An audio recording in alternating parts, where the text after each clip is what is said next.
friends.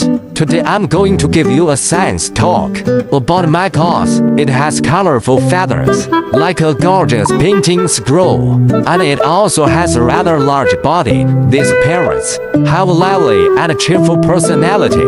They are smart and mischievous, and they love to interact with people in daily life.